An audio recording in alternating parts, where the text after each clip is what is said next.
O que os bolsonaristas esperavam que seria o trunfo deles contra a chamada ditadura do judiciário se voltou contra eles na divulgação do relatório especial para a liberdade de expressão da Comissão Interamericana de Direitos Humanos, a CIDH, que é vinculada à Organização dos Estados Americanos. Na tentativa de denunciar um STF censurador, eles deram de cara com as próprias tramas golpistas sendo desmascaradas pelo relatório, que ainda citou com preocupação atitudes de parlamentares conservadores que agem ferindo os direitos humanos e ficam impunes, como Nicolas Ferreira, no caso transfóbico em que ele usou uma peruca loira na tribuna do Congresso.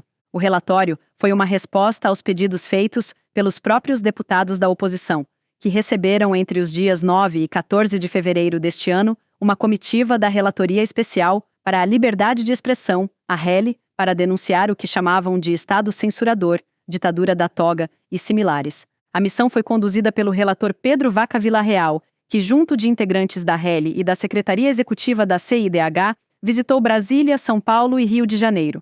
O grupo se reuniu com representantes dos 3 poderes, de diferentes ministérios, do Sistema de Justiça e Segurança, além de organizações da sociedade civil, jornalistas, veículos de comunicação, plataformas digitais, acadêmicos e lideranças políticas de diferentes espectros ideológicos. Agora, no início do governo do presidente Lula, nós tivemos então a ida de um grupo de parlamentares da extrema-direita fazendo a apresentação de um relatório de que estaria acontecendo no Brasil ataques à liberdade de expressão. E eu não vou repetir, porque os meus colegas já fizeram, inclusive, um relato histórico do que nós já vivenciamos no Brasil. Em função de todos esses ataques que nós, na verdade, vivenciamos, houve um aprimoramento da legislação brasileira em relação a fake news. E aí nós tivemos, e a Jandira Fegali lembrou muito bem, não é?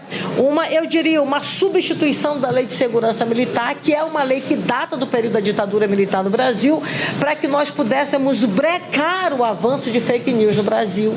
Inclusive, hoje, a inelegibilidade do ex-presidente Bolsonaro se dá por conta disso, né? De uma apresentação, de uma instabilidade, sem apresentar para isso nenhuma prova do processo de segurança eleitoral no Brasil, né? Do voto eletrônico.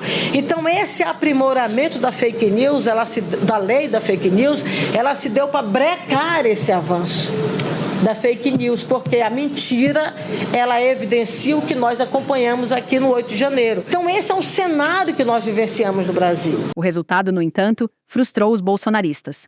O documento, publicado no dia 9, destaca progressos significativos no Brasil em relação à liberdade de expressão. Entre eles, está a redução de mais de 50% nas agressões a jornalistas em comparação com o ano anterior, a sanção da Lei 14.811 de 2024, que tipifica o cyberbullying como crime, a implementação da Estratégia Brasileira de Educação Midiática e a atuação do Tribunal Superior Eleitoral no combate à desinformação e na ampliação do acesso às urnas, com destaque para a criação do Centro Integrado de Enfrentamento à Desinformação e Defesa da Democracia. A RELI também elogiou ações do governo federal em defesa da memória de jornalistas assassinados, como no caso do indigenista Bruno Pereira e do jornalista britânico Dom Phillips.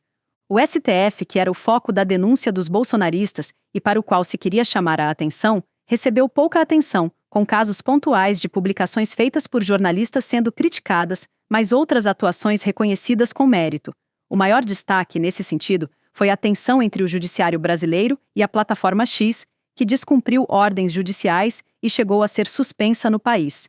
Em vez de apontar culpados, a Organização dos Estados Americanos reforçou a importância da internet como ferramenta essencial para garantir a liberdade de expressão.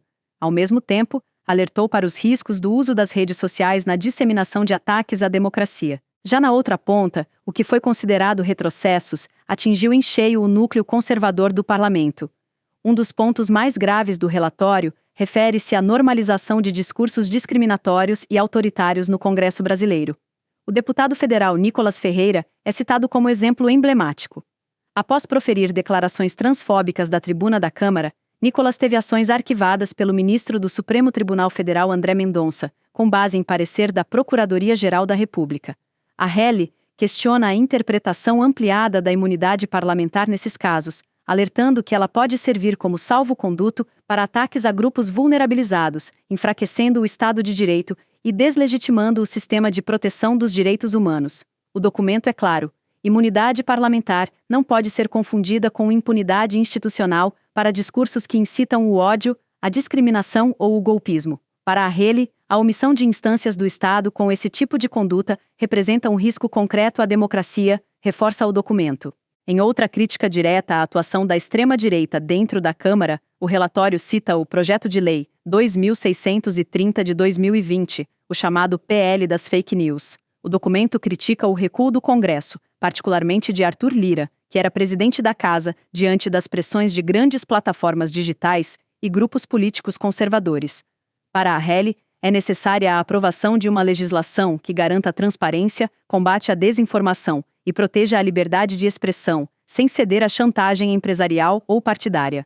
Um exemplo disso, citado no relatório, foi a tragédia climática que devastou o Rio Grande do Sul e que teve uma disseminação massiva de notícias falsas, o que foi considerado como alarmante pelo relatório.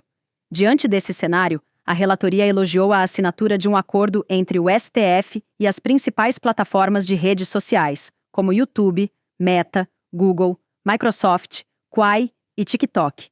A parceria visa combater a desinformação por meio de ações educativas, de conscientização e de responsabilização. Para o órgão internacional, a medida é relevante e necessária para proteger o direito à liberdade de expressão e garantir que o ambiente digital não seja dominado por mentiras com potencial destrutivo. A trama golpista que culminou no ataque aos prédios dos três poderes no 8 de janeiro também não ficou de fora do relatório. Arreli citou o perigoso plano criado pelo núcleo golpista de tentar assassinar o presidente eleito Luiz Inácio Lula da Silva como grave.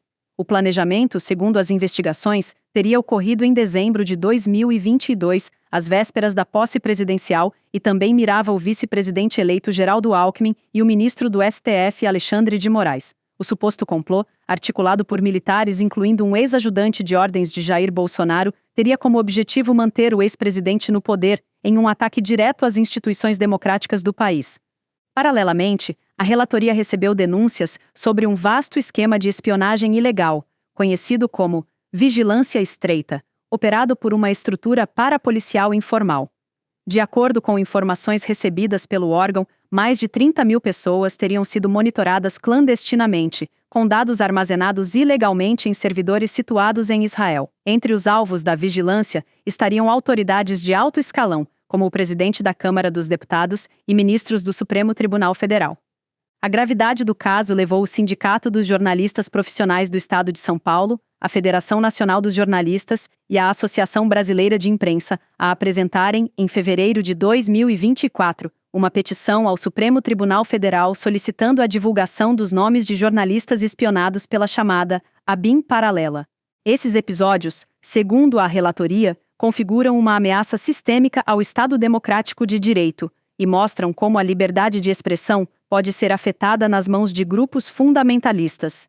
O relatório, que era esperado como um trunfo para os bolsonaristas, se revelou uma arma contra o próprio modus operandi dessa turma. Arreli não fez críticas diretas ao núcleo conservador, mas alertou que, quando o assunto é liberdade de expressão, é necessário ainda um debate amplo, democrático e transparente, que envolva a sociedade civil, imprensa, judiciário e plataformas, para que o Brasil siga fortalecendo suas instituições e sua democracia.